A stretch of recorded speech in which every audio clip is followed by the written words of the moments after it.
कैसा है ये परफ्यूम, बात करते हैं इस इंट्रो के बाद।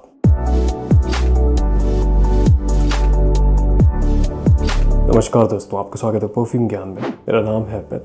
आज हम ज़ारा के वाइब्रेंट लेदर ऊद परफ्यूम के बारे में बात करेंगे। खुशबू, परफॉर्मेंस, इसके दाम के हिसाब से इसको खरीदना, क्या ये किसी परफ्यूम का क्लोन है, और चीज़ों के बारे में डिस्कस करेंगे।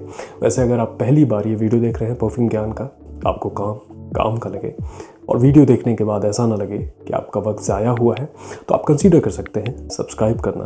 लाइक कर देंगे इस वीडियो को तो यूट्यूब थोड़ा इस काम को और लोगों तक पहुंचाएगा, ये कम्युनिटी और बड़ी बनेगी, मुझे भी मोटिवेशन मिलेगी। इसके खुशबू के बारे में बात करते हैं। ये एक सिट्रसी, वाटरी, एम्बरी, वुडी, लेदरी खुशबू है। इसमें बहुत ही हल्का सा टच है ऊद का और हल्का स्पाइसीनेस है।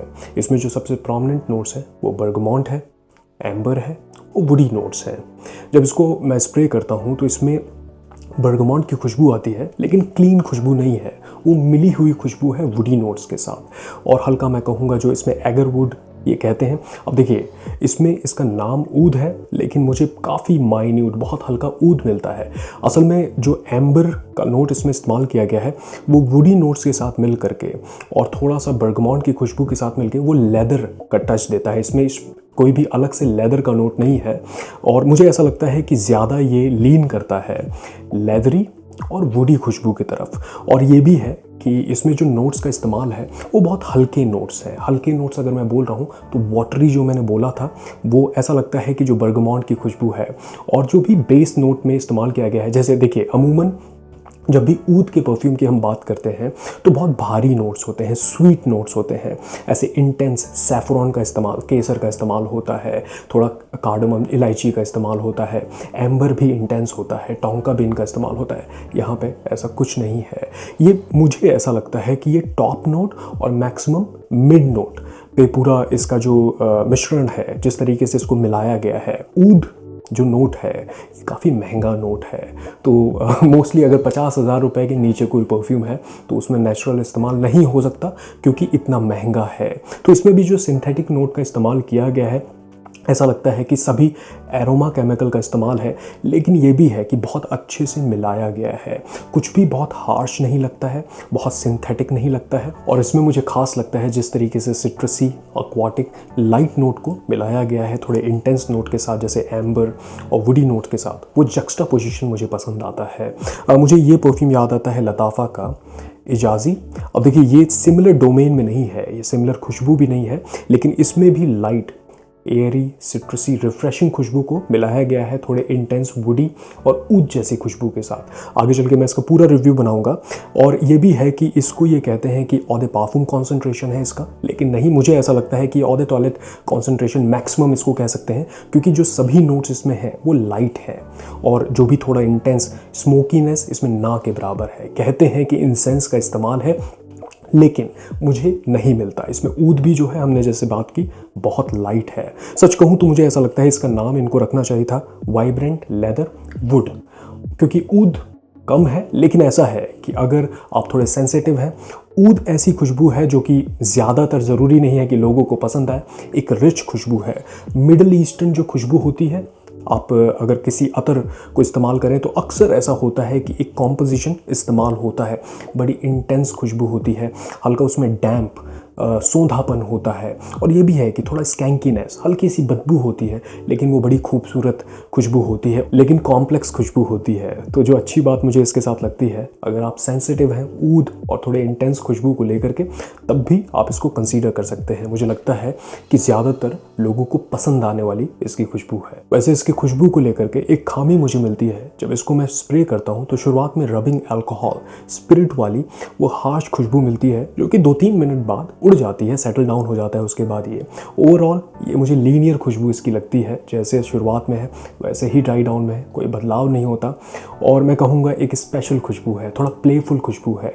ये जो मंडेन डेली इस्तेमाल करने वाले मास प्लीजर होते हैं, ब्लू परफ्यूम्स होते हैं जो सिर्फ सिट्रसी और एम्ब्रोक्सिन का इस्तेमाल करके बनते हैं, ये वैसा नहीं है।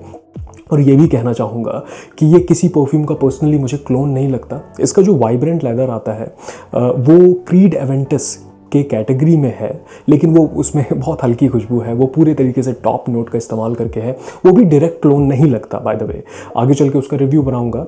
मैंने उसको मेंशन किया था, इसको भी मेंशन किया था जब 1 साल पहले मैंने ज़ारा की लिस्ट बनाई थी, तो इसको मैंने चौथे नंबर पर रखा था। मुझे लगता है कि ये ज़ारा की तरफ से बहुत ही बेहतरीन ऑफरिंग है और कुछ ओरिजिनल उन्होंने बनाने की कोशिश की है। इसके इस्तेमाल के बारे में बात करें तो इसकी खुशबू मुझे वर्सेटाइल लगती है, ज़्यादातर लोगों को पसंद आने वाली लगती है, लेकिन पर्सनली मैं इसको ट्यूशन, स्कूल, कॉलेज के लिए सजेस्ट नहीं करूँगा।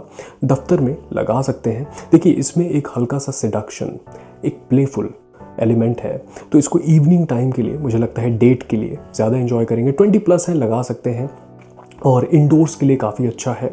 गर्मी में लगा सकते हैं, लेकिन हल्का जो वुडी एक एलिमेंट है, स्टिल सॉफ्ट खुशबू है, लेकिन मैं नहीं चाहता कि कड़क गर्मी में आप लगाएं और आपको इरिटेशन हो। मुझे इसकी मर्दाना खुशबू लगती है, तो मैं फीमेल के लिए पर्सनली रिकमेंड नहीं करूँगा।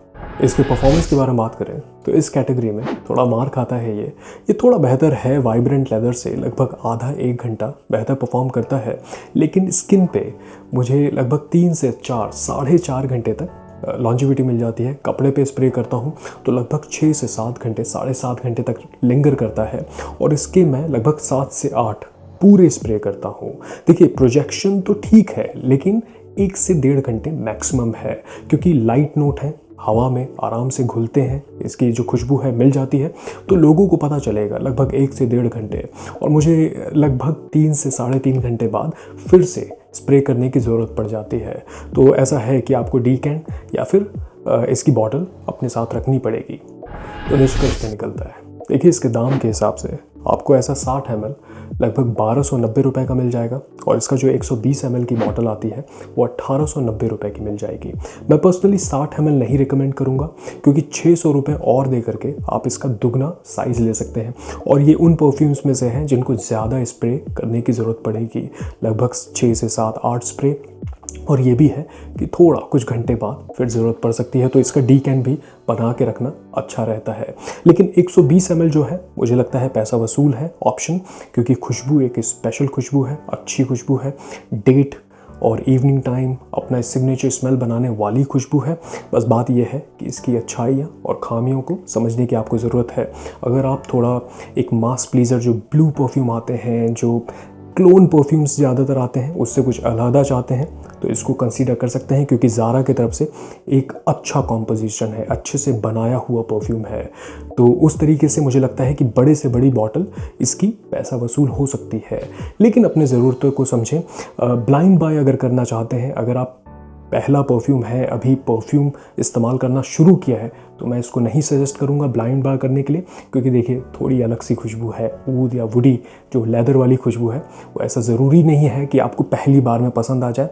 तो मैं कहूँगा कि ज़ारा के स्टोर जाइए, इसको स्प्रे करके चेक करिए, अपना मतलब पसंद नापसंद को समझिए, तभी खरीदिए। लेकिन अगर आपने इस्तेमाल किया है और भी परफ्यूम्स को थोड़ा कलेक्शन है, 2-3 परफ्यूम खरीद चुके हैं, तब इसको आप ब्लाइंड बाय कर सकते हैं। एक अच्छी खुशबू है, अलग खुशबू है। तो अगर आपने इस्तेमाल किया है तो आप मुझे बताइए आपको कैसा लगता है, आपका सबसे पसंदीदा ज़ारा का कौन सा परफ्यूम है, मुझे कमेंट में बताइए। चलिए मैं मिलूँगा आपसे अगले वीडियो में, तब तक आप अपना ख्याल रखिए। नमस्कार।